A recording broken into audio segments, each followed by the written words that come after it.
Hello there, guys, gals, ladies and gentlemen, my name is Leipalarden. So, I've had a couple of days to cool off after the news that came out regarding Microsoft's layoffs and the many that were unfortunately fired at 343 Industries.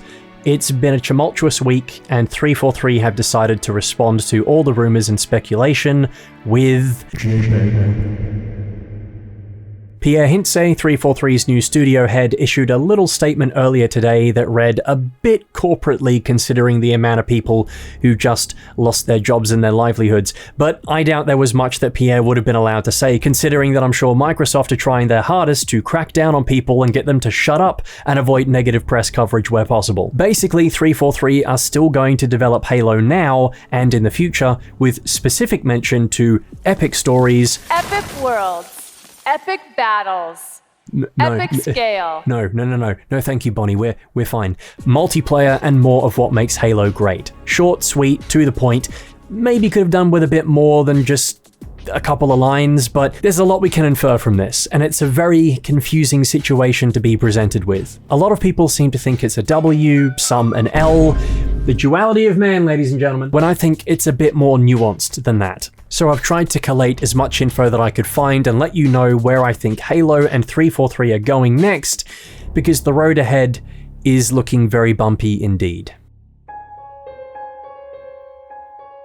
On the surface, this seems to shut down rumours that 343 were going to continue their involvement with Halo, but as a kind of pseudo-publisher next to Microsoft, still being the caretakers of the Halo IP, but not having the talent or number of developers to make their own games anymore. This led to a lot of people to think that the Halo IP might be just palmed off to different developers, with 343 on board as overseers and consultants for whoever picked it up next. While there were definite pros to this idea, having aspects of the Halo universe be expanded upon and tackled by new developers who could put their own stamp on each game, maybe some more spin-offs, without a proper end goal in mind, this might have been a risky move. For example, would the intention have been to give Halo to a bunch of different dev teams to make a game each and then see which one was received the best and have them continue to make Halo games in the future? Or would it have just been a game of franchise hot potato, throwing Halo around to different development teams with no real plan or direction of what to do? Well, we won't know now, because Halo seems to be staying exactly where it has been for the last 11 years. I'm not leaving. I'm not leaving. I'm not fucking leaving!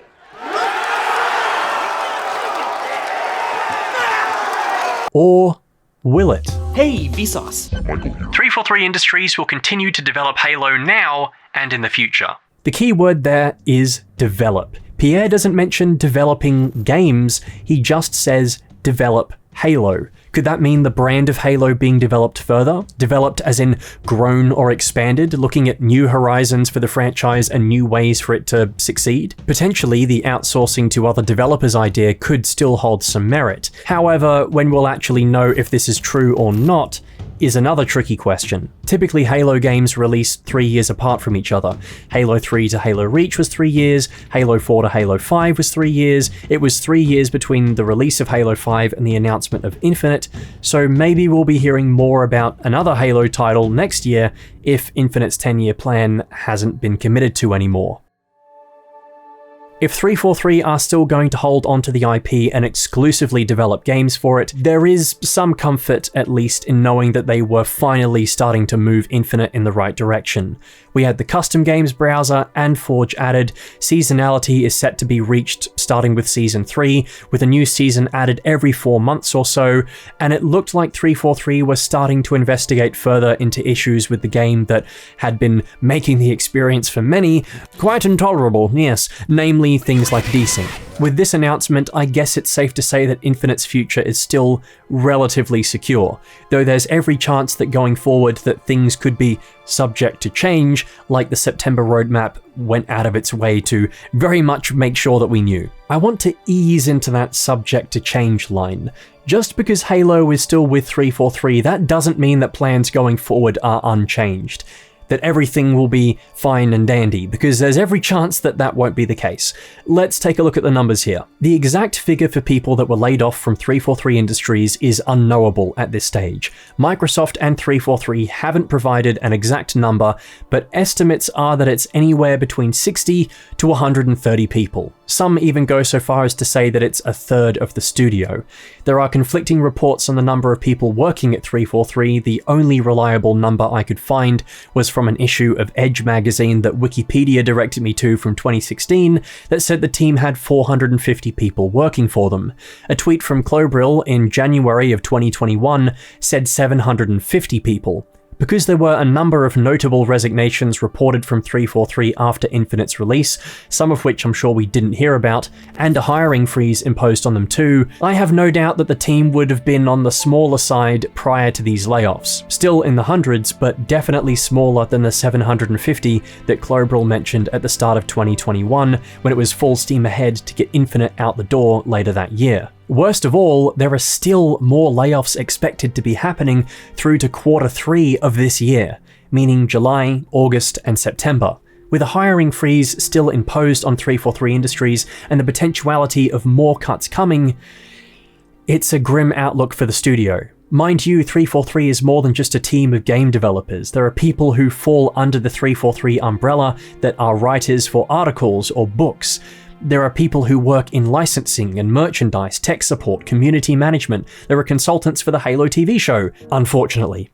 Apparently it was the actual game developers, the ones who were responsible for working on and making games, that were hit the hardest. There are quite a few reports of artists as well who were fired, and their job goes a long way into realizing the game visually, so everything that you see essentially in-game comes down to them. There were definitely folks who were let go from the multiplayer side of things as well, which will have an impact on Infinite's MP and how it gets updated in the future, the rollout of the roadmap, and so on. Multiple reports seem to say that the campaign team, who may or may not have been developing campaign DLC for Infinite, were the ones who copped the biggest L.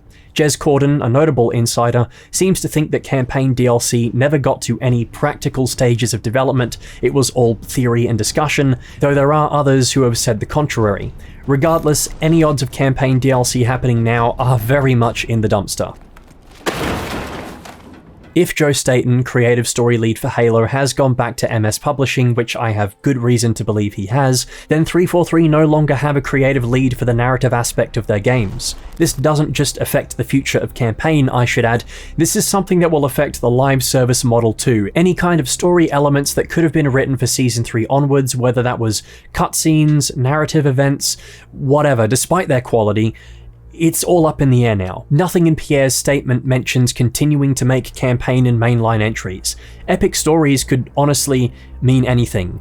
Like epic audio logs, epic boring cutscene that's connected to the battle pass, epic choose your own adventure fracture storyline that like 8 people read. We don't know.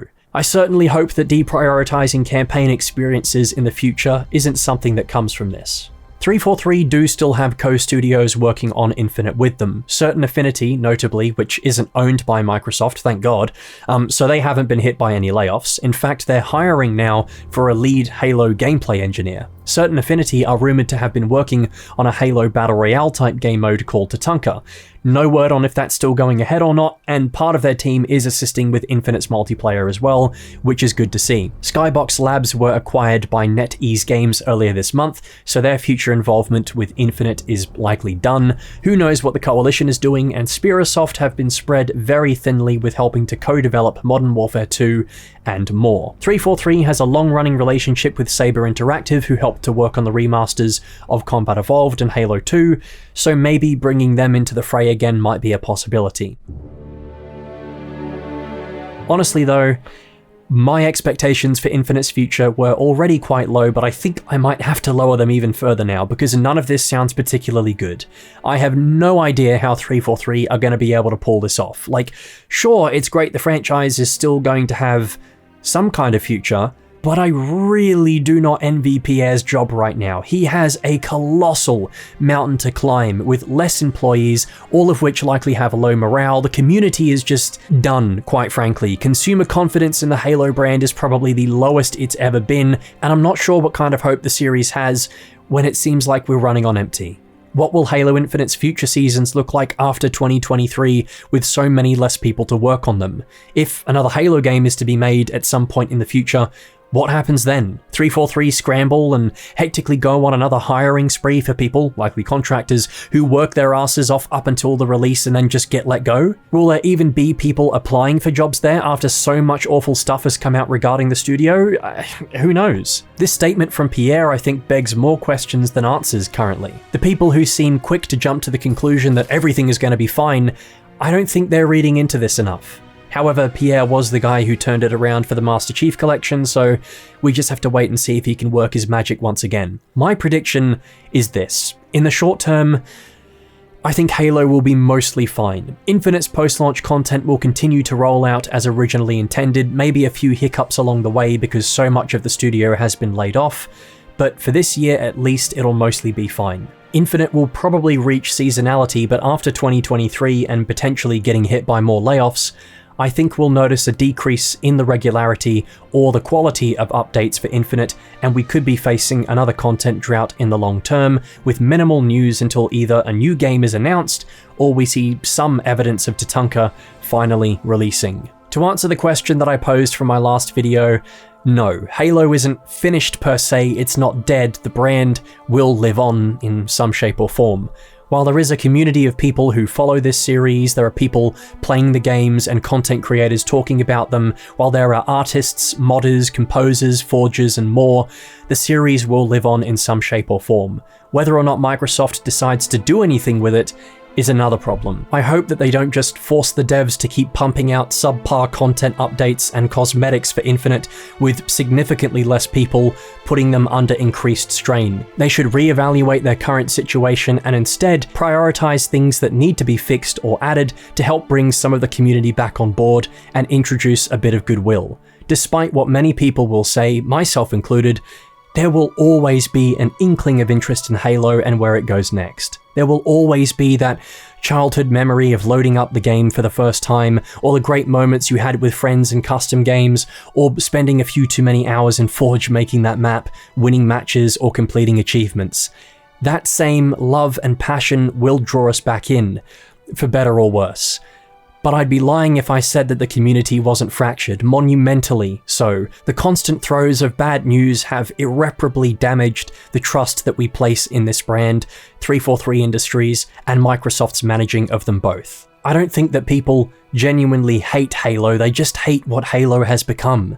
There is still massive interest and love surrounding the series. That's the reason why myself and so many others are still talking about it despite the low point it's going through. And I hope Microsoft, despite how inept they may appear, sees that. Many are just tired of how the franchise has been mismanaged. If it was handled better, I have no doubt it could be throwing hands with Call of Duty and other titans of the modern day gaming landscape. Despite how many within the community feel about 343, I hope they maintain a watchful eye over the Halo series and Infinite gets the updates and support that it needs to become a complete game and finally a worthy addition to the Halo series.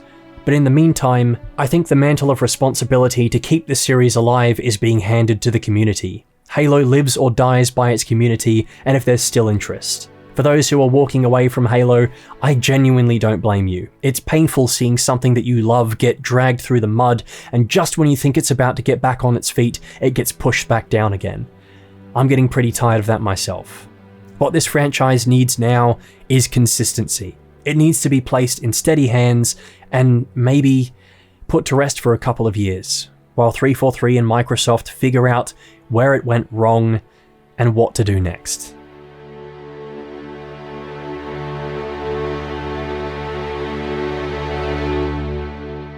343 talk about the plans that they have right now that people know they have the next season that's coming up and they're excited about that. They've got some other things, some rumored, some announced that they'll be working on. The timeline for Halo is always going to be one of those things in my mind that is part of Xbox lore, part of just the foundation of what Xbox is about.